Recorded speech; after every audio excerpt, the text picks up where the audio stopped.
everyone, and welcome to this online broadcast of the 5th edition of Seedstars Regional Summit. I'm Raisa Yao, Community and Event Manager at Seedstars in Africa.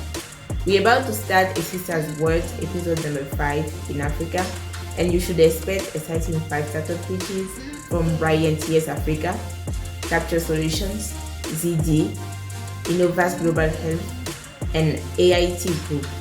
And an announcement of who will be a startup finalist in Africa and represent the countries in the finals.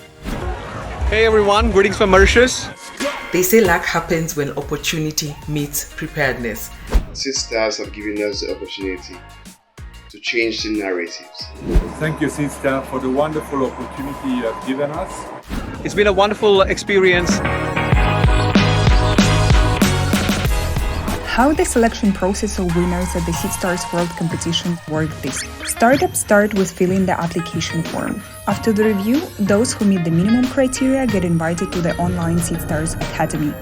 Throughout the academy, we monitor the performance of the entrepreneurs as they get assigned to courses and tests. Upon the completion of the academy, startup that score the highest get invited to meet with the Seedstars World team and mentors on one-on-one. As the last step, we invite outstanding experts in their fields as jury members to the online pitching episodes. All those components help us form a solid and complex decision on who Seedstars startup finalists are.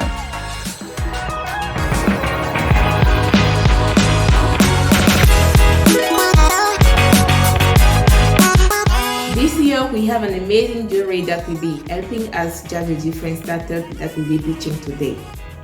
Exceptionally, for this 5th episode, both juries are based in Côte d'Ivoire. The first jury that I would like to present is Annalise Fivet, Project Manager for Seedstars in Africa. We also have Kevin Nyongoran, co-founder and CTO at Rhizomatic.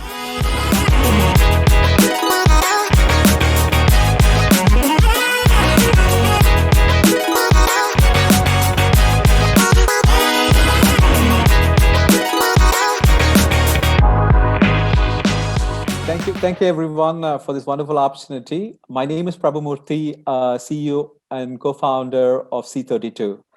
We are a fintech company in strategic collaboration with the PEX Mauritius and a disruptive fintech company, Brilliant TS Africa. Our company is in the financial technologies and payment business. We are in the business for the last 10 years and we develop disruptive technology services. Our market size is basically into the financial technologies, which is $300 billion market. And we offer global remittance services. And now we are focusing more on enabling our SME partners to have easy access to finance and also empower them with new means of moving money globally. So our business today is a B2B focused model. We do payment processing and we offer client support services in terms of developing new financial technologies. And we are looking into smartphone market, trying to offer a soft mobile POS, virtual ATM networks, cross-border payment solution.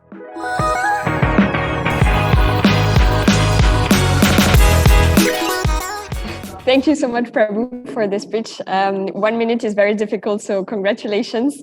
I actually do have questions for you. So you were saying that your main client segment are actually SMEs. Could you maybe explain a little bit more why you're targeting them and what is the value added you're bringing them compared to other financial services that are available in Mauritius? Okay, because today SME businesses do not have a proper access to financial services and banks don't understand SME business. And most of them are looking for alternate means to operate the business. And they are really looking for easy access to finance and better service provider who understands their need. So we understood the needs and we developed a product which will serve them better. So there is 70,000 SMEs who we have personally contacted and they are looking for an alternate solution for their banking and they wanted support to enable their business. So we have the solution, we built a technology-enabled mobile solution. So they are happy to move from their existing banking service provider to us. Okay, awesome. And just a follow-up question to that. So how many clients do you have currently? How many SMEs you're working with? Because you said that you reached out to 75, I think. But are those all of those your clients? No, let me explain. Right now, our business is a payment processing business. All we do is payment processing, and we issue smart cards, and we enable our partner banks with financial technology platforms. So now we are moving from a B2B focused business to a B2C. That's where our Neo Challenger Bank comes into play. As we have been working with our partners, we are helping them. We have a closely listen to the customers' problems and which they're trying to solve. And we believe what we can do better in collaboration with our partner. Technically, we work with one of our regional partner bank to enable the services to the SME market, because this is the identified gap area which we have developed a solution to solve that problem. Thank you for being there, and thank you for presenting this incredible solution. Then quick question. What is your strategy then to have more growth regarding your customer database?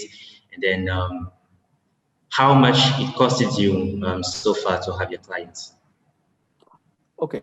Our cost of client acquisition, for me, it's around like $55 for each client acquisition.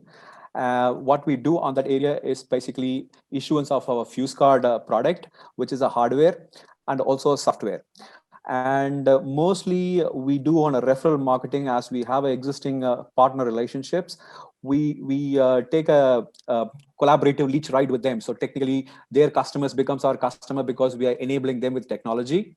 And yeah, so our cost actually goes down, more a referral marketing. Over a period, probably our cost would be zero for acquiring new customers, because our partner banks will be paying for the hardwares.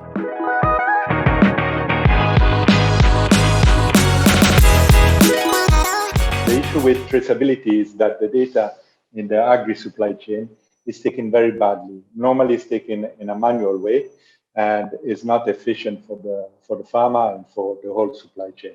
The key risk in this is that it breaks the whole supply chain and brings child labor, deforestation, quality, equality issue, and also brand equity problems. So in order to circumvent this, we have developed an application that has been already implemented in 4 different countries that is made of a scale, PDA, our application, a printer to print the receipt for the farmer. So we weigh the information, and all this allows us to pay the farmer in a very nicely manner through mobile money with checks and verification. This has been done already in different places, and we have big customers such as Unilever, Dole, and Fintech. Thank you very much.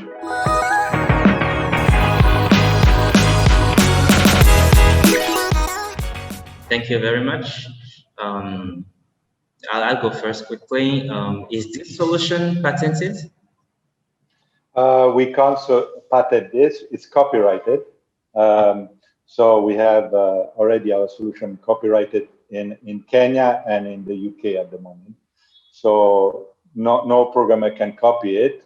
Of course, they can copy the process, but it takes quite a while. You have to have a lot of experience to have this kind of solution. Okay. And in average, what's the growth rate of your customer base? Okay, we are growing at a pace of almost, in terms of revenue, 100% every year. And now we've doubled the customers from last year. So we have a lot of cooperatives in Ivory Coast, already 250, and we can get a lot more. There are around 3,000 cooperatives only in Ivory Coast. Okay. Thank you on my side. Analyst, we have Thank you. Yes, I do have a question actually related to yours, Kevin. So what's the size of your team in Ivory Coast to support the growth of the subsidiary here? Since, as you were saying, there are a lot of cooperatives, I guess it requires quite some HR to manage this. So what's your current team, and do you plan on extending your team in the coming month? Yeah, so our team is made of, in Ivory Coast, is made of 14 people. We are actually hiring another 4 people within next month. Last year we were only 3. The beauty about our solution is not that we have to take the information. It's actually we train the cooperative, we give all the devices and all the application, and we just support them. So it can be sustainable with with new people that we will hire, not at the same rate as the cooperative, of course, that we take on board. Of course. Okay. Thank you. And a follow-up questions to that. So the people you're currently working with and hiring, do they have more a tech profile, or are they more related to sales and acquisitions of your customers? Okay, there's a mix. At the moment, we also do other applications. We have actually several different applications. Our development team is in Kenya. We have 20 people there. Here in Ivory Coast, we focus on implementation and operations, but we are also hiring developers to customize all our solutions. Okay, and last question, if I have time. Actually, you just touched based on this, but how specific is your technology to Ivory Coast? Have you had to adapt the technology from other countries you're operating in? And if so, then what are the consequences in terms of operations? Okay, we have adapted to this, especially because the crops are different. So in Kenya, it's cocoa. In Ivory Coast, cocoa. In Kenya, it's tea mainly. So the processes are different. We also interfere. We have different type of mobile money providers. We have different financial institution, different type of government rules. So we have adapted all this, and it's already implemented here. So we have the knowledge. And last year, actually, we focused a lot on making sure it works properly.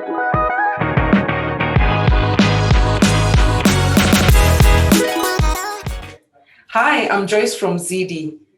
So guess how many corporate training workshops Absa Bank, which is formerly Barclays Bank in Kenya, conducted in 2019? The answer was 300. And then guess how many they conducted in 2020 post-COVID? The answer is 0. Absolutely none. And this is what's happening in a post-COVID world where in-person training cancellation has made digital learning the norm. This is the time for our solution, ZD. We're an end-to-end digital learning solution that's enabling African businesses to provide digital training through localized, highly relatable courses, as well as multi-channel learning. We are that startup that's poised to capture the e-learning market globally for Africa at $325 billion. We achieved 600% growth in 2020 with 15,000 learners and clients such as Uber and MasterCard Foundation. Our secret sauce, digitizing courses, a course marketplace, and an online and offline learning platform. Thank you.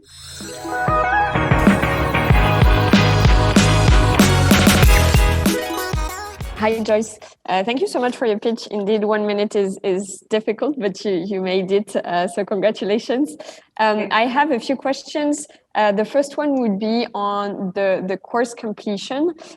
So e-learning has been trending for years now, and the problem that we see recurring is that people actually enroll in the courses but don't often finish them. So what have you put in place so that your clients actually finish the courses?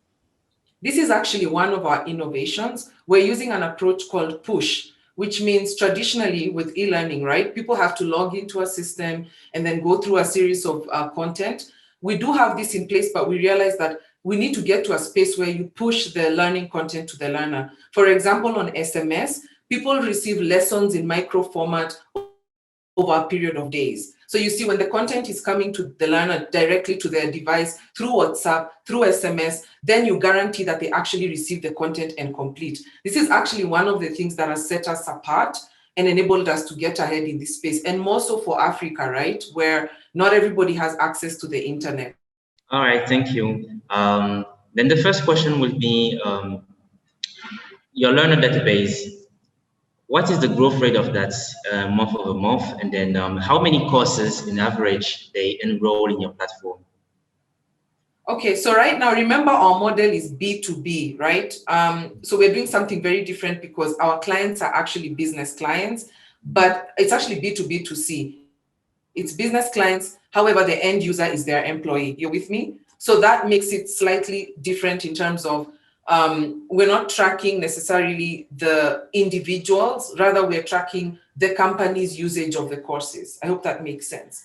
So month on month, I mean, the employees will complete the training because it's dependent on what the company determines. So some companies will sign a contract with us where they say we need employees to do at least one course per month. Others will say we are okay if each employee on average does 3 courses per year. So it varies, and our goal is to ensure that the business client gets value, because that's the person who's essentially paying us for the service. I hope you're with me. It's a little bit different from the B2C marketplaces, right? Like Skillshare and Udemy, where individuals are paying for courses. Yeah. Okay, I see. Then quick question as a follow-up to one of analysts asked you is regarding the completion rates. You explained a lot how you push the courses to your learners, but actually, how is it efficient? You know, how many employees actually completed the courses based on all the system you put in place, these push processes? Do you have that? Yeah, that's a great question. And that's what I'm saying. With push, you're almost at 100% completion, aside from the drop-offs that happen because, I'm not going through all the content. It's very, very high. I think this is going to be the next big thing. And that's why I said it's our innovation. And when you're receiving, if I'm sending content to you, right? And you're doing it as it's coming to you, then you're going to go through the content, because I'm not waiting for you to log on to a system and actually go through the courses yourself. It's a hack that ensures that when people are receiving the content that way, they will complete. So it's a big deal. It's the primary thing that has made us successful with this, especially for our market.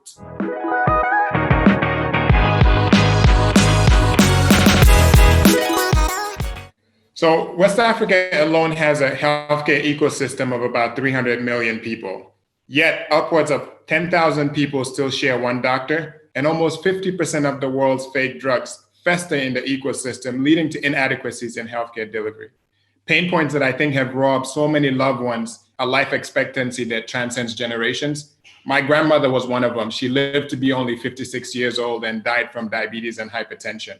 Innovarex Global Health was founded to use technology to democratize the access of quality healthcare services on the continent, but also be a vanguard for quality distribution of medications and products. In our first year of operations in 2020, we generated a total revenue of $340,000 through a quartet of services through a SaaS model of electronic health record services, an e-commerce platform, healthcare delivery, also a clinical subscription model that not only targets the diaspora financial system.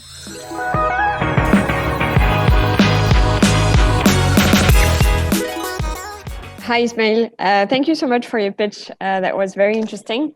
I'm just not 100% clear on something. So if I understand correctly, basically the people from the diaspora are the ones funding the system, and the ones benefiting are actually Gambian citizens with, health problems in general. Is that correct?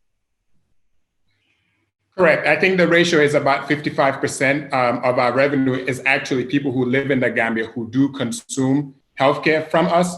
But the diaspora makes it easy because we're leveraging the amount of money that sponsorship normally comes from the diaspora. But I think medical tourism is huge in Gambia. So now we're capturing a lot of the dollars that used to go to Senegal or even the Western world by providing the same services for a cheaper price, because you take away a lot of cost factors in terms of transportation. So there's a balance. It just increases the market beyond just the local Gambian market. Perfect. So I was asking, what is your strategy to increase that growth? You were talking about how is composed your markets of customers, like 55% and 45% balance between people from the diaspora and people living in Gambia. So what's your strategy to increase your customer database?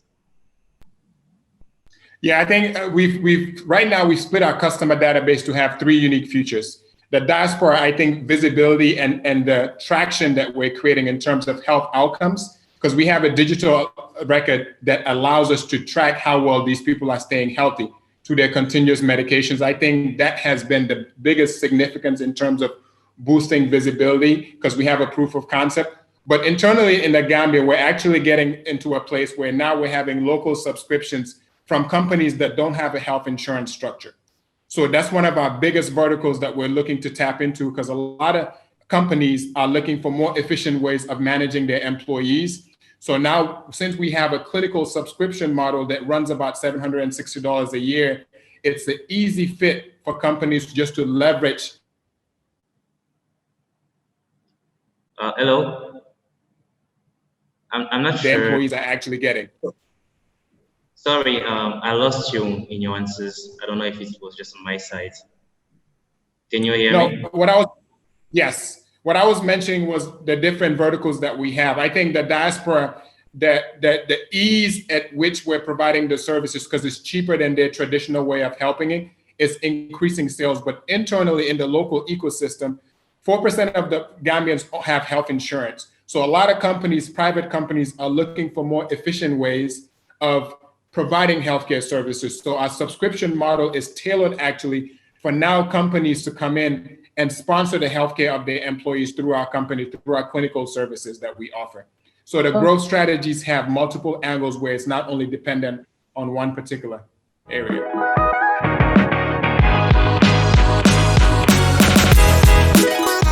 My name is Henry Gade Foritier, the CEO of Port Farmers Systems. FAO confirms that poultry diseases affect the livelihood of smallholder farmers, mostly in sub-Saharan Africa, Asia, and backyard farmers in Europe and America. In solving these growing problems, that was part of my journey, together with experts, build and detect diseases, connect farmers with veterinarians, and help them predict outbreaks in your farms while providing them access to markets to their products. We charge users $1 monthly subscription plus more for using the veterinarian on-demand assistance. And we have over 18,000 users and generate over $83,000 revenue. We have also secured great partnership to scale our operations. You know, COVID-19 started in the wet market in China.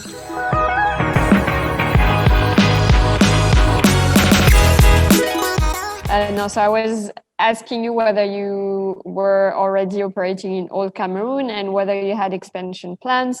And I kind of understood that you were already operating in other countries of the regions. Is that correct? Correct.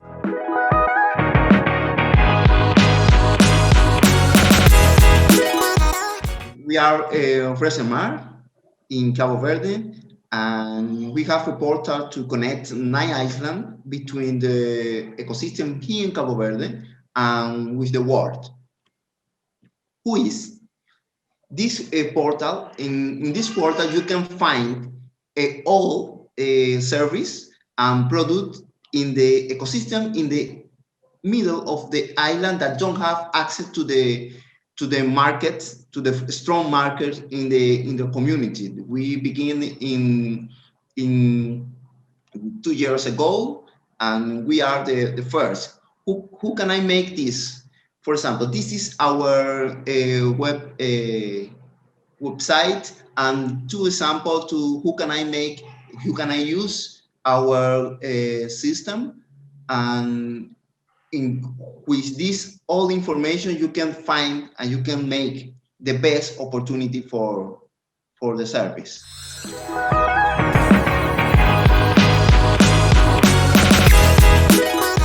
Thank you very much for being there and for your solution. Thank you, Ross. So, quick question. How do you protect that solution from the competition? Well, with our partner, because we are small, it's very small. So if all service, all products that have in Fresemar have a contract with our partner, that is, we make the strong opportunity and offer, because we are the living room of this service.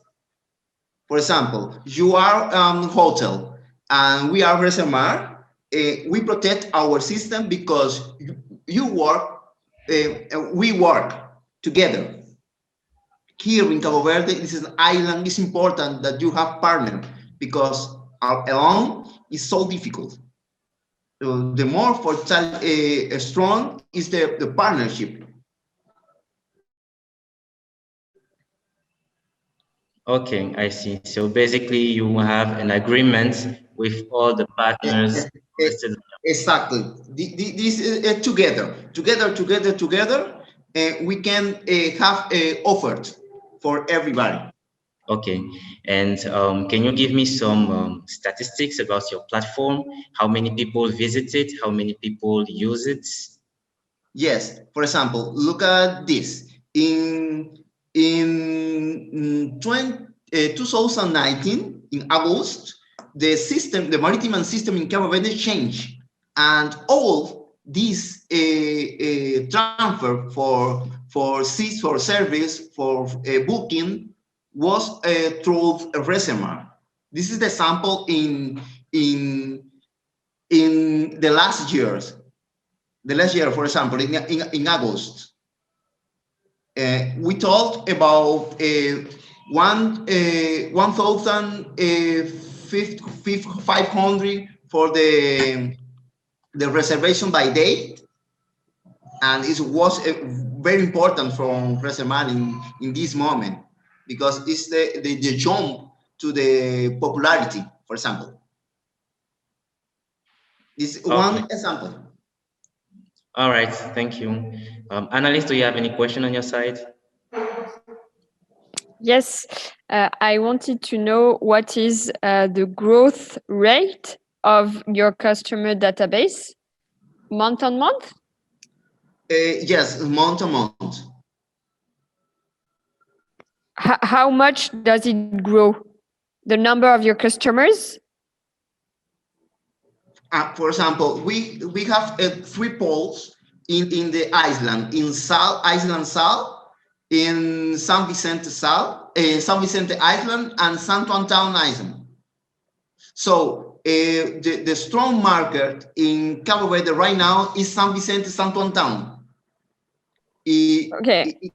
This is a strong movement for people in the island, and we have when the pandemic began, all agencies closed, but Reservoir continued.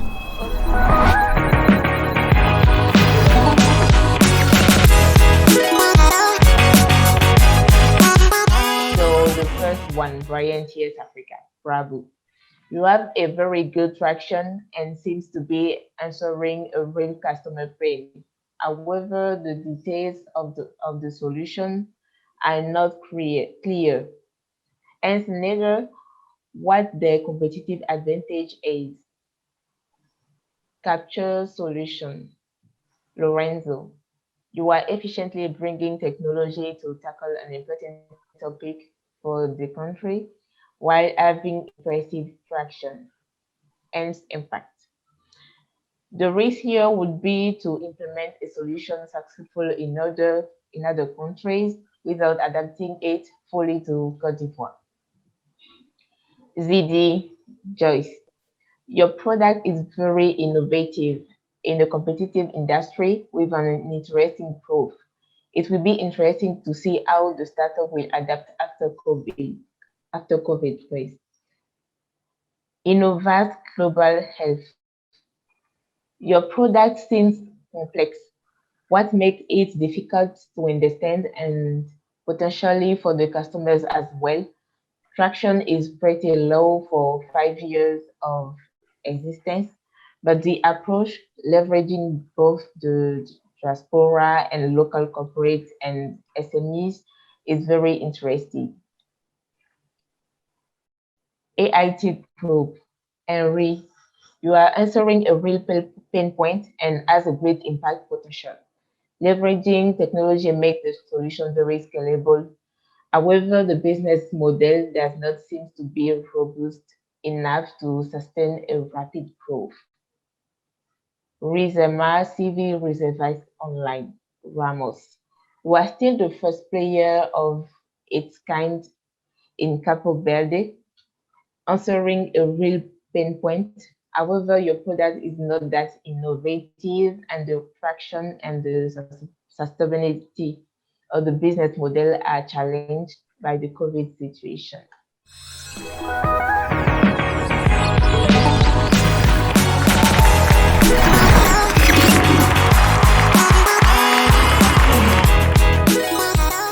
And now it is the time.